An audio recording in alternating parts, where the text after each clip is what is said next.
আমরা যদি প্রাণহানি করি তাহলে এটা ক্লিয়ার করতে আমাদের ম্যাক্সিমাম 10 মিনিট লাগবে। আন্দোলন দমনে ঔদ্ধত্যপূর্ণ বক্তব্য এবং 10 মিনিটে রাস্তা ক্লিয়ার করতে চাওয়া র্যাব কর্মকর্তা ফরিদ উদ্দিনকে পুরস্কৃত করেছে অন্তর্বর্তী সরকার। তার বিরুদ্ধে ব্যবস্থা নেওয়ার পরিবর্তে তাকে পদোন্নতি দেওয়া হয়েছে। সম্প্রতি বিষয়টি নিয়ে মন্তব্য করেছেন গণ অধিকার পরিষদের উচ্চতর পরিষদ সদস্য এবং গণমাধ্যম সমন্বয়ক আবু হানিফ। তার মন্তব্যকে ঘিরে বিষয়টি আবারও আলোচনায় উঠে এসেছে।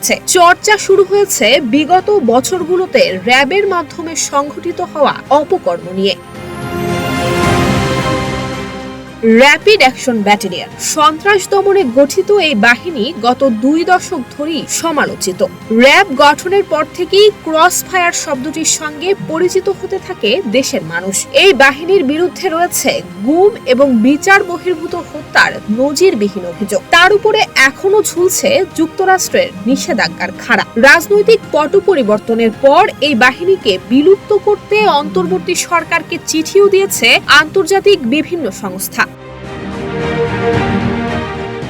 বিএনপি ক্ষমতায় থাকাকালে 2004 সালে এলিট ফোর্স র্যাব গঠন করা হয়। উদ্দেশ্য ছিল সন্ত্রাসবাদ এবং সংঘবদ্ধ অপরাধকে দমন করা। কিন্তু আওয়ামী লীগ সরকার ক্ষমতায় আসার পর বিগত 15 বছরে এই বাহিনীর বেপরোয়া কর্মকাণ্ড নিয়ে দেশে বিদেশে তৈরি হয় চরম সমালোচনা।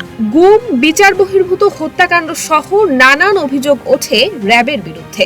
এমন অবস্থায় 2021 সালে মার্কিন যুক্তরাষ্ট্র র্যাবের শীর্ষ কর্মকর্তাদের বিরুদ্ধে নিষেধাজ্ঞা আরোপ করে।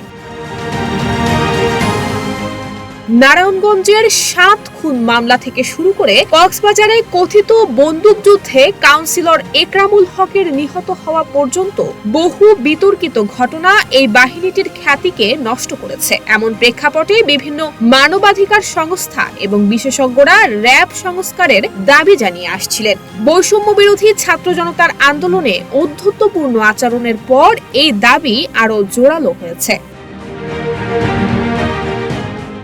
সম্প্রতি র্যাব 10-এর অধিনায়ক ফরিদ উদ্দিনের পদোন্নতি নিয়ে আবু হানিফ বলেছেন, এই অন্তর্বর্তীকালীন সরকারের স্বরাষ্ট্র উপদেষ্টা যে মাজা ভাঙা তা ইতিমধ্যেই প্রমাণ হয়েছে। তিনি দেশের মানুষের নিরাপত্তা দিতে সম্পূর্ণরূপে ব্যর্থ হয়েছেন। গত কয়েকদিন যাবৎ সোশ্যাল মিডিয়ায় একটি ভিডিও ভাইরাল হয়েছে। তা হলো আন্দোলন চলাকালীন সময়ে র্যাব 10-এর অধিনায়ক ফরিদ উদ্দিনের। আন্দোলন দমনে তিনি ঔদ্ধত্যপূর্ণ বক্তব্য দিয়েছিলেন, সেটি গণমাধ্যমেও এসেছিল। কিন্তু দুঃখজনক বিষয়, এই সরকার তার বিরুদ্ধে ব্যবস্থা নেয়নি, বরং তাকে পুরস্কৃত করেছে, তাকে পদোন্নতি দেয়া হয়েছে। এমন একজন অফিসার কিভাবে বিচারের মুখোমুখি না হয়ে পদোন্নতি পেলেন, সেটাই আমাদের প্রশ্ন। গণ আন্দোলনের মুখে শেখ হাসিনার পতনের পর অনেকটা নড়বড়ে ছিল দেশের নিরাপত্তা ব্যবস্থা। বর্তমানে পরিস্থিতি অনেকটা স্বাভাবিক অবস্থায় আসলেও আইন শৃঙ্খলা রক্ষাকারী বাহিনীর ভূমিকা নিয়ে অস্বস্তির ছাপ রয়ে গেছে বিভিন্ন মহলে।